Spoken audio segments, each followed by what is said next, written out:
Chapter number 3 સુરેખ પથ પર ગતિ motion in a straight line સ્થાનાંતર અને પથ લંબાઈની વ્યાખ્યા તમે સમજી ગયા છો તો સ્થાનાંતર અને પથ લંબાઈ પર આધારિત એક ઉદાહરણ આપણે સમજીશું ઉદાહરણ 3.1 સૌપ્રથમ આપણે એની રકમ સમજીશું એક કાર સુરેખ રેખા પર ગતિ કરે છે જેમ કે આકૃતિ 3.1 માં આપી આ સુરેખ રેખા તમે સંખ્યા રેખા ભણી ગયેલા તે પ્રકારની રેખા અહીં દર્શાવી છે જે આપણી ટેક્સ્ટબુક માં આકૃતિ 3.1 આપેલી છે આ કાર 18 સેકન્ડમાં O થી P પર જાય છે O થી P પર જતા તેને 18 સેકન્ડ લાગે છે અને 6 સેકન્ડમાં P થી Q પરત જાય છે એટલે O થી P જાય છે અને પછી પાછી 6 સેકન્ડ લઈને P થી Q જાય છે એ કાર O થી P પર જાય ત્યારે એટલે O થી P પર જાય ત્યારે અને B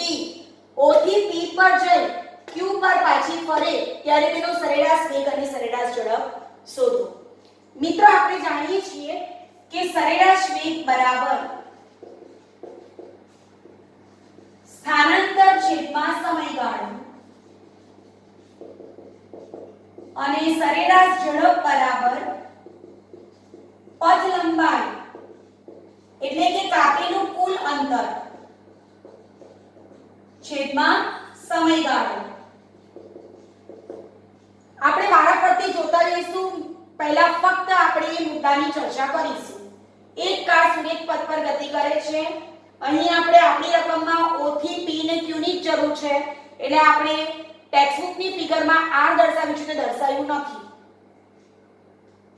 જેમ કે આકૃતિ 3.1 માં OP આ કાર 18 સેકન્ડમાં O થી P પર જાય છે અને 6 સેકન્ડમાં P થી Q પહેલું આપણે શોધીશું A કાર O થી P પર જાય ત્યારે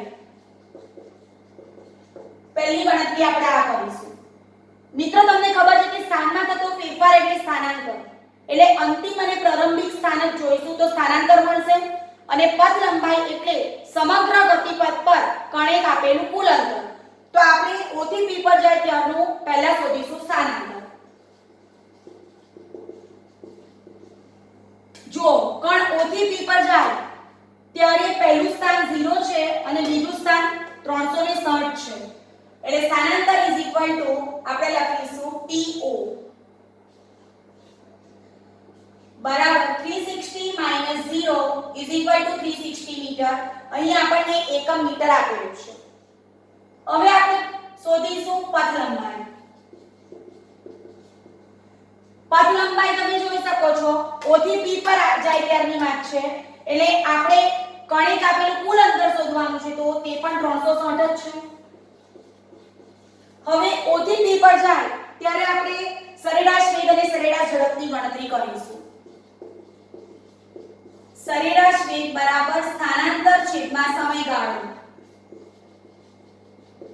આપણને દેખાય છે કે સ્થાનાંતર છે 360 મીટર આપણે શોધી કાઢ્યું છે અને સમયગાળો આપણને આપ્યો છે 18 સેકન્ડમાં O થી P પર એટલે 18 એટલે સરેરાશ વેગ થશે 18 * 36 એટલે 20 મીટર પર સેકન્ડ હવે મિત્રો સરેરાશ ઝડપ શોધીએ પથ લંબાઈ છેદમાં સમયગાળો આપણે પથ લંબાઈ પણ મેળવી છે O થી P પર જાય ત્યારે 360 સમયગાળો 18 સેકન્ડ છે એટલે આપણને સરેરાશ વેગ છે ના સરેરાશ ઝડપ મળશે 20 મીટર પર સેકન્ડ તમે જોઈ શકો છો કે સરેરાશ વેગ પણ 20 મીટર પર સેકન્ડ છે સરેરાશ ઝડપ પણ 20 મીટર પર સેકન્ડ છે એટલે સરેરાશ ઝડપ બરાબર સરેરાશ વેગ આ સાબિત થઈ ગયું બરાબર ચાલો હવે બીજા મુદ્દાની ચર્ચા કરીએ O થી P પર જઈ Q પર પાછી ફરે એટલે કોણ એની ગતિની શરૂઆત કરે કાર એની ગતિની શરૂઆત કરે O થી P પર જાય અને પછી Q પર પાછું ફરે એટલે વિદ્યાર્થી મિત્રો અહીં પહેલું સ્થાન O છે અને છેલ્લું સ્થાન Q છે O થી P પર જાય અને પછી P થી Q પર એટલે પ્રારંભિક સ્થાન O અને અંતિમ સ્થાન Q એટલે બી મુદ્દો લઈએ O થી P પર જઈ Q પર કાર પાછી ફરે ત્યારે પહેલા શોધીએ સ્થાનાંતર. સ્થાનાંતર એટલે સ્થાનમાં થતો ફેરફાર. પહેલા ક્યાં હતું ને છેલ્લે ક્યાં ગયું? છેલ્લા ઓછા પહેલા ઇઝ ઇક્વલ ટુ સ્થાનાંતર.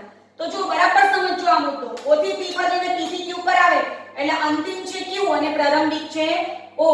એટલે 240 ઓછા 0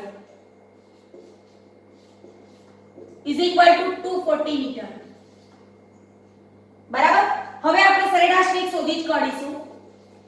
સરેરાશ વેગ બરાબર સ્થાનાંતર છેદમાં સમયગાળો. રકમ પર ફરીથી ધ્યાન કેન્દ્રિત કરીશું. આ કાર 18 સેકન્ડમાં O થી P પર જાય છે અને 6 સેકન્ડમાં P થી Q પર આવે છે. એટલે હવે અહીં કુલ સમયગાળો થશે 18 + 6 એટલે કે 24. બરાબર. એટલે આ આપણને મળશે સરેરાશ વેગ મળશે 10 મીટર પર સેકન્ડ.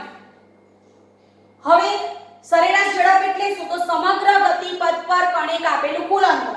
એટલે આપણે પથ લંબાઈ શોધવી પડે. જોજો બરાબર.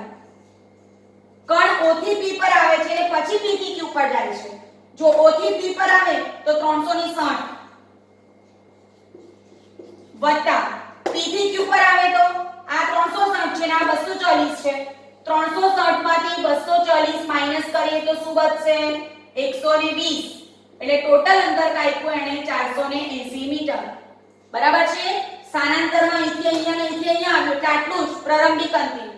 પથ લંબાઈમાં કાપેલું કુલ અંતર સમગ્ર ગતિપથ પર એટલે O થી P 360 વત્તા 360 માંથી 240 જાય એટલે આટલું ટોટલ 120 એટલે 480 મીટર.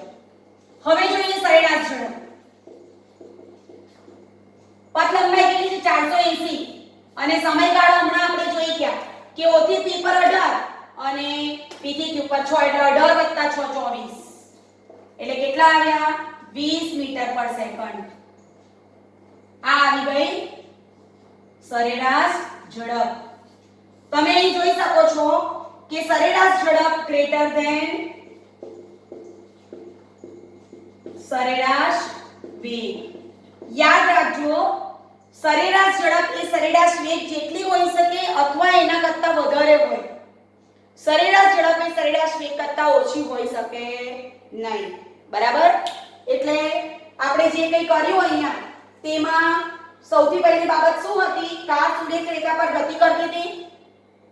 પહેલા એ O થી P પર 18 સેકન્ડમાં જતી હતી. એનું સ્થાનાંતર શોધ્યું તો 360/18 એટલે કે 20 મીટર પર સેકન્ડ. પથ લંબાઈ એટલે સમગ્ર ગતિપથ પર કણે કાપેલું કુલ અંતર એ પણ એટલું જ હતું. એટલે પહેલા કિસ્સામાં સરેરાશ વેગ અને સરેરાશ ઝડપ સરખા મળી ગયા. બીજા કિસ્સામાં એમ કહે છે કાર O થી P પર જાય અને ત્યાર પછી P થી Q પર પાછી ફરે. બરાબર. એટલે કાપેલું કુલ અંતર થયું 360 + 120 એટલે કેટલા થશે? 480 મીટર. એટલે સરેરાશ ઝડપ થશે 480/24. 24 શા માટે? તો અહીંયાથી અહીંયા આવવા લાગતો સમય છે 18 ને આ છે 6. 18 + 6 24. અને સ્થાનાંતર તો આપણને ખબર જ છે કે પ્રારંભિક સ્થાન O છે અને અંતિમ સ્થાન Q છે. તો બંને વચ્ચેનું અંતર 240/24 એટલે 10 મીટર પર સેકન્ડ. એટલે બીજા પરિસ્થિતિમાં આપણે જોઈ શકીએ છીએ સરેરાશ ઝડપ ગ્રેટર ધેન સરેરાશ વેગ છે. ઘણી વખત આપણે કોઈ સ્થાન પરથી અન્ય સ્થાન પર જવાનું હોય તો આપણે વધારાનું ડિસ્ટન્સ પણ કવર કરીએ છીએ. તો આપણે કાપેલું વધારાનું અંતર જે છે એટલે કે જે બે સ્થાન વચ્ચેના ડિફરન્સ કરતા જે વધારે કાપીએ છીએ તેને પણ મિત્રો આપણે પથ લંબાઈમાં લઈશું. Thank you very much.